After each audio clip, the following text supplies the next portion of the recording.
افغان صدر حامد کرزئی کی طرف سے طالبان کے ساتھ رابطوں کی خبریں پہلے بھی آ چکی ہیں۔ اس مرتبہ حامد کرزئی نے خود تصدیق کی ہے کہ ان کی حکومت طالبان کے ساتھ بات چیت میں مصروف ہے۔ چند روز پہلے ہی انہوں نے سابق افغان صدر برہان الدین ربانی کو اس امن کونسل کا سربراہ منتخب کیا ہے جو عسکریت پسند گروہوں کے ساتھ بات چیت کے فروغ کے لیے بنائی گئی ہے۔ اس کونسل میں آپ کی موجودگی اور محنت سے خدا نے چاہا تو افغانستان میں امن آئے گا جس کا عوام ایک لمبے عرصے سے انتظار کر رہے ہیں۔ پاکستان کے وزیر اعظم یوسف رضا گیلانی نے ان خبروں پر رد عمل کا اظہار کرتے ہوئے کہا ہے کہ افغان حکومت اور طالبان کے ساتھ کسی قسم کے مذاکرات اس وقت تک کامیاب نہیں ہو سکتے جب تک پاکستان ان میں شامل نہ ہو، اور زور دیا ہے کہ پاکستان مسئلے کے حل کا حصہ ہے، مسئلہ نہیں۔ امریکہ ان مذاکرات کی حمایت کو تیار ہے مگر کچھ شرائط کے ساتھ۔ پاکستان اور افغانستان کے لیے امریکہ کے خصوصی ایلچی رچرڈ ہالبروک نے جرمنی میں ایک پریس کانفرنس کے دوران ان شرائط پر زور دیا۔ ہم ان کی حمایت کرتے ہیں بشرطے کہ وہ ان پابندیوں پر کاربند رہیں جو بے حد اہم ہیں۔ ہمارے خطے میں مفادات وابستہ ہیں، اس لیے اگر کوئی دوبارہ افغانستان کے سیاسی نظام میں شامل ہونا چاہتا ہے تو اسے القاعدہ کو ترک کرنا ہوگا، ہتھیار ڈالنے ہوں گے اور ملک کے آئین کو تسلیم کرنا ہوگا۔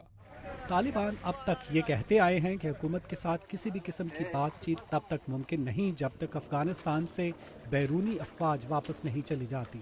امریکہ میں افغان امور کے ماہرین جیسے واشنگٹن کے ایک تھنک ٹینک نیو امریکہ فاؤنڈیشن میں افغان اسٹڈی گروپ کے سربراہ میتھیو ہو طالبان کے ساتھ مصالحت کی حمایت کرتے ہیں۔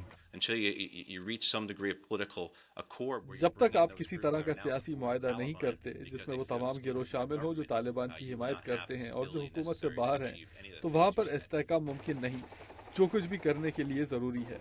اسٹڈی گروپ کا کہنا ہے کہ افغانستان میں فوجی آپریشن مختلف سیاسی گروہوں میں مصالحت کے ساتھ جڑا ہونا چاہیے جس کے حصول کے بعد وہاں اتنی بڑی تعداد میں فوج کی ضرورت نہیں ہوگی۔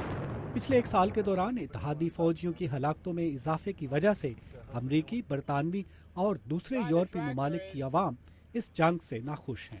چند روز پہلے ایک برطانوی خاتون کو آزاد کرانے کے ناکام فوجی آپریشن کے بعد امریکی اور برطانوی فوجی حکام نے اس واقعے کی تحقیق کرنے کا اعلان کیا ہے۔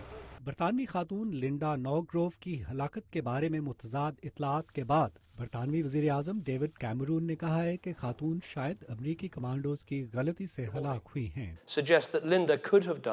ایسے اشارے ملے ہیں کہ لنڈا آپریشن کے دوران ٹاسک فورس کی طرف سے پھینکے جانے والے گرینیڈ سے ہلاک ہوئی ہوں، تاہم یہ ابھی واضح نہیں، اس لیے امریکی اور برطانوی فوج اس واقعے کی تحقیق کرے گی۔ برطانوی وزیر اعظم نے کہا ہے کہ انہیں اس بارے میں بالکل شبہ نہیں کہ لنڈا کی جان بچانے کا یہی مناسب طریقہ تھا، مگر انہیں معلوم ہے کہ اس طرح کی کارروائیوں میں خطرے کا عنصر بھی ہوتا ہے۔